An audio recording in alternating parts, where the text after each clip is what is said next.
All right, Harris, it's time. By popular demand, very, very popular demand. Kawhi Leonard. We're going to go through some potential trades here with Kawhi. And let's just first talk about the mystery that was Kawhi Leonard during the playoffs. Harris, what happened? Does Kawhi Leonard want to be a Spur? I think is where this conversation begins. Right. It just, does he want to play with Popovich? Does he want to be in a small market? Is Kawhi Leonard okay with just how things have transpired with his injury? Because as of right now, the way that this whole situation has been dealt between Kawhi Leonard's camp and the Spurs camp, there is fault on both sides. You can't just look at one side or the other and say, oh, this is your fault, or oh, this is your fault. The Spurs have plenty of blame. Kawhi Leonard's camp has just as much blame. This is a completely 50-50 situation in terms of whose fault this is. But at the same time, I think Kawhi Leonard's time in San Antonio is done. From what I'm getting from his group and what the sources are telling us,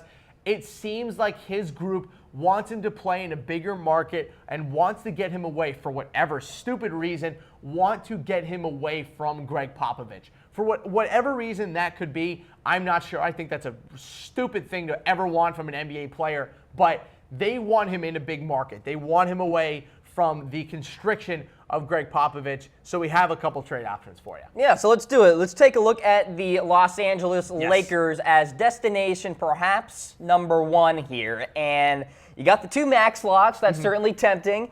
What do you think of the Lakers? So the reason I have the Lakers on here, number one, Kawhi Leonard is from Los Angeles, California. He's going to dictate pretty hard where he's going to go because now, the ball is in his court. Before we bring up the trade, my trade machine that I've come up with, mind you, the trade of Kawhi Leonard to the Lakers is unbelievably complicated for a lot of reasons.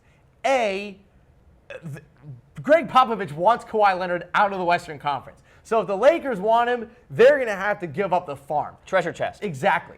B, the Lakers at this point have no idea what they value with certain players. Do they value Brandon Ingram over Kyle Kuzma? Is Lonzo Ball really going to be the point guard of the future? Like, what do they do with the bench? Is Luke Walton the right coach? There are a lot of pieces on this Lakers team that I don't think make a lot of sense. So this is my trade option for Kawhi Leonard. I feel like we need some sort of beep, boop, beep, beep sound effects. So my trade option is that the Spurs get Brandon Ingram, Josh Hart, and 2 first-round picks. If you're looking at the first-round picks and saying, oh, my God, 2 first-round picks along with Brandon Ingram, mind you, if the Los Angeles Lakers get Kawhi Leonard, they will sign Paul George. And if you're really going to sit there and tell me that Paul George, Kawhi Leonard, Kyle Kuzma, and Lonzo Ball isn't a playoff roster in the West, at least roster. 7 or 8, you're kidding yourself. Yeah. So in 2019, this Lakers team is probably going to be, in the teens or the 20s for their pick. And 2020, they might be in the top half of the Western Conference. So that first-round pick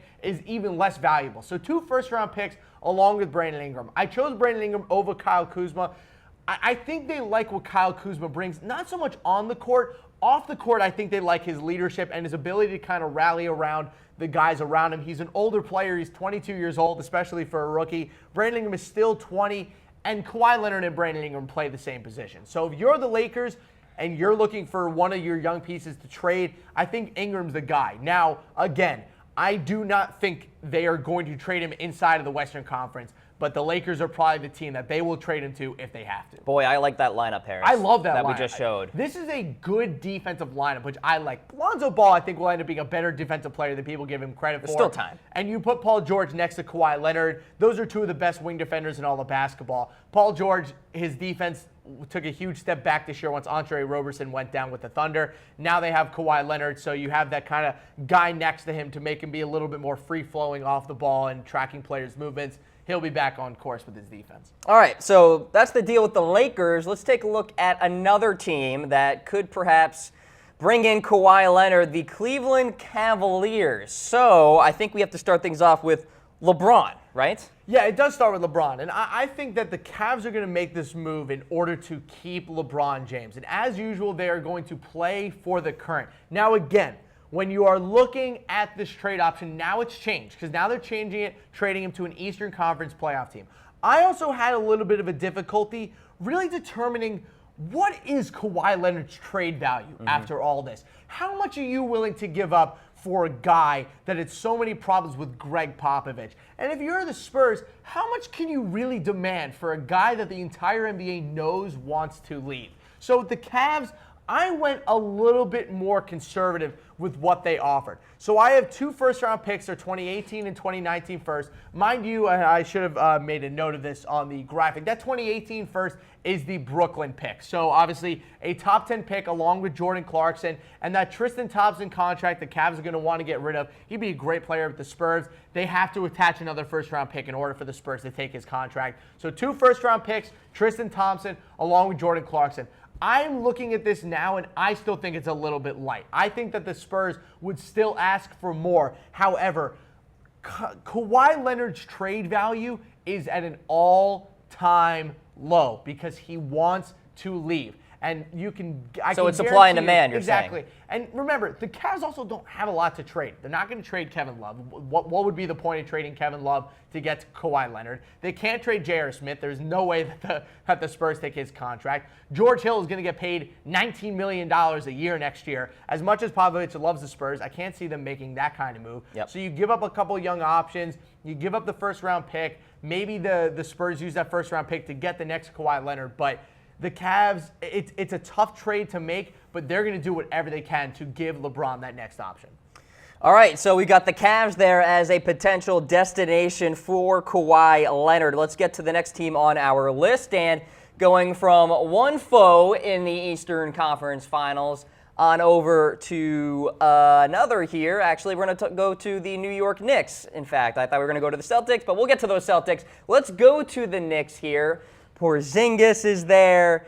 Hardaway, I like Mudiay a lot as well, Harris. Would be an interesting lineup with Kawhi Leonard. Now, Kawhi obviously would have to understand that it's going to be a bit of a project if he were to go to the Knicks. This is my default big market idea here for Kawhi Leonard because, look, Cleveland obviously not the biggest market. It is an NBA market per se, but I just, in terms of an overall city market, this is a really tough trade for me to put together because we have no idea how good or bad the Knicks are going to be over the next couple of years with Kawhi Leonard because they could end up being one of the better teams in the Eastern Conference because the East is so weak, or they could still end up having a lot of draft picks that they could trade away in order to make it far. So if you look at my trade offer here, this one I actually like because the Spurs are in a huge flux in terms of their overall just guard lineup. Tony Parker is on his way out. He's super old. Manu might retire. So now you're bringing in Frankie Smokes and Courtney Lee, 2 very good guards, exactly what Pop likes.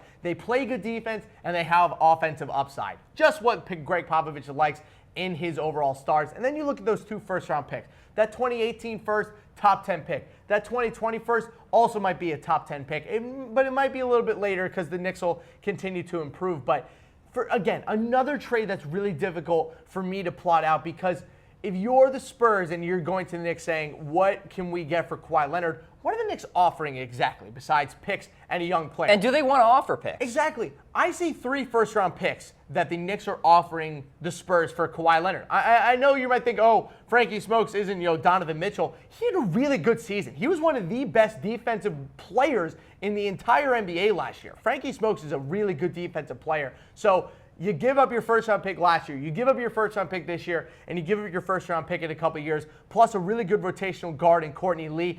I think it works. I think the Spurs might ask for one more impact scorer, maybe a big man, maybe a sign and trade along with a Kyle O'Quinn, maybe an Enes Kanter as well. I'm not really sure what else the Knicks could throw at them, but Kawhi Leonard on the Knicks would be an interesting fit. It's just really wondering I had so many issues. What do the Spurs want for Kawhi Leonard? Are they trying to win now? Are they trying to rebuild? This would be an option for them to rebuild by getting rid of Kawhi Leonard. All right, that's the deal with the New York Knicks there, perhaps landing Kawhi Leonard. The Rubenstein trade machine continues here. Yeah. And let's take a look at the Boston Celtics, Harris. This would be interesting. All right, I need to make something very clear. Oh, boy. I know Stephen A. Smith has been blah-blah-blahing about this for a while. If the Celtics are going to trade for Kawhi Leonard, why would they trade Kyrie Irving for him? Why would they ever do that? It makes no sense. I understand what Stephen A. Smith is coming from saying, oh, they have Terry Rozier and he can make up for Kyrie Irving. No need. No, that's silly. They traded for Kyrie Irving for a reason. You don't trade for Kyrie Irving just to turn him around in a year for Kawhi Leonard. But if you're the Boston Celtics and you're looking at your roster, you're going to have to trade one of Jaylen Brown or Jason Tatum. And it breaks my heart to put this on screen, but the Boston Celtics would probably trade Jason If only Tatum. they could just trade picks. Exactly. So I've come across a couple times saying that the Celtics would have to trade three firsts in order to get Kawhi Leonard. And you might be looking at it saying, wow, Harris, that seems to be a lot more expensive than what you had for some of the other teams. I know Jason Tatum's a great player. That Memphis pick is super valuable, as is the Sacramento pick. Again, 3 first-round picks, maybe a little bit too valuable for Kawhi Leonard. But if you're the Spurs and the Celtics are trying to trade for Kawhi Leonard, you take nothing less than what's on that screen right there. This is one of the best teams in the entire NBA with first-round picks to go around, and you're going to say, oh, we're only going to give you one of them. No way. If the Celtics do not offer at least 2 first-round picks along with Jason Tatum, they're just going to trade him to another team that's worse.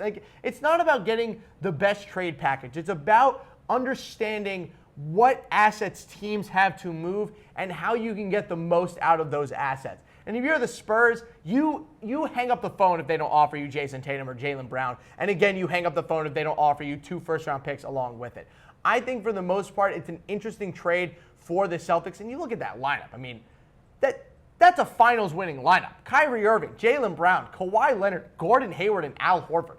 Oh my goodness, along with the great bench and Brad Stevens. That's easily the best team in the Eastern Conference and maybe the second best team in the entire NBA. And you can make an argument it might be better than the Warriors as well. I mean, they have an answer for them all over the place in terms of defensive versatility. I don't see anybody stealing the show in that lineup either, per se. I see balance. I see 3 20-plus scores right there in Kawhi Leonard, Gordon Hayward, and Kyrie Irving. I see Jaylen Brown averaging between 17 and 20 as well and playing good defense. And I see Al Horford continuing to be one of the best passing big men in the entire NBA. That is an incredible lineup. I would love to see Kawhi Leonard go on the Celtics. I know we had DeMarcus Cousins as well, but at the same time, I mean, it's a really difficult trade for the Celtics to say yes to. They love Jason Tatum. If they are as high on Jason Tatum as I am, I wonder this, is Jason Tatum's ceiling higher than Kawhi Leonard's? Ooh, wow. I think that's a legitimate question to ask. Look, he's 20 years old, and he basically led the Celtics to the Eastern Conference Finals. At 20 years old. Perhaps to the NBA Finals. Perhaps to the NBA Finals. This is a really special player and a guy who I think will end up being the best rookie in this class. And I think him, Donovan Mitchell, and Ben Simmons are going to pave the way for the NBA for the next decade at least. I love this trade option. I really think that Jason Tatum for Kawhi Leonard, you could make an argument might be an even 1-to-1 swap, but I just don't think that the Spurs would accept that. All right, so that's the rundown there with the Spurs and the Celtics, perhaps. This next one is my favorite. Yep. This is my favorite. The 76ers with Kawhi Leonard is an amazing matchup. Let me say this. Maybe Kawhi is the consolation prize if they don't land LeBron. He is, or maybe he's what they can use to lure LeBron? Lure LeBron. I don't really know how that would work in terms of money, but this to me is the most realistic trade option that I'm going to throw out on the show today. The 76ers get Kawhi Leonard, and the Spurs get Robert Covington, the perfect Spur. He is Danny Green 2.0. They get Markelle Fultz and get the first overall pick from last year, who Greg Popovich is going to turn into an absolute monster. He can play on the ball or off. He can easily play next to DeJounte Murray, and I think that he can also turn Markelle Fultz into a really nice defensive player. And then you get that 2018 first from the Lakers pick, another top 10 pick. So you get a really, really good win now and later player in Robert Covington. You get a really good win now and later player in Markelle Fultz, former first overall pick. And you also get another first-round pick that was owned by the Lakers.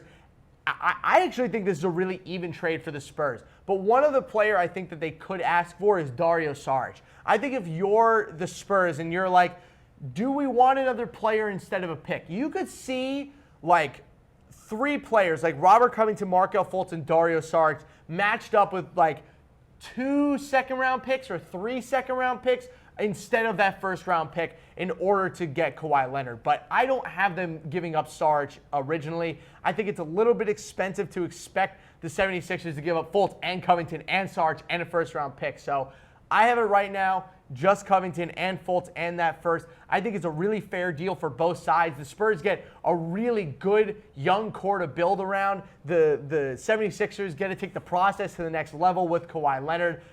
I think this would be a really good move for both sides to just, again, how much value does Kawhi Leonard have around the NBA right now? If he wants to leave and he's caused so many problems, I don't really know.